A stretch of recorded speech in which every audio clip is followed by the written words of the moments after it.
நேற்று கெடா வந்து முடிச்சுட்டு போத்தீஸ் போயிருந்தேன்னு சொன்னேன்ல. என்ன சம்பவம் ஆச்சுன்னு பார்த்தீங்கன்னா, உள்ளே போனதும் 7th ஃப்ளோர் பில்டிங் அப்போ தான் தெரிஞ்சது. எஸ்கலேட்டர் மூலியமாக போகலான்னு சொன்னாங்க.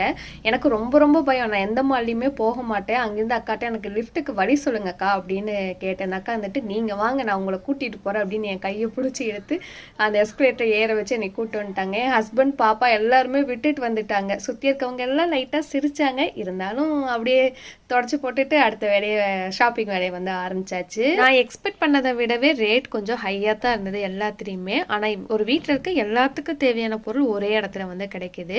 வீட்டு ஜாமானத்தில் ஸ்டார்ட் பண்ணி ஆக்சசரிஸ், பேக்ஸு, ட்ரெஸ்ஸு அப்படி இப்படின்னு நிறைய வச்சுருக்காங்க. குழந்தைங்களுக்கு டாய்ஸு, ட்ரெஸ்ஸு எல்லாமே ஒரே இடத்துல கிடைக்கிது.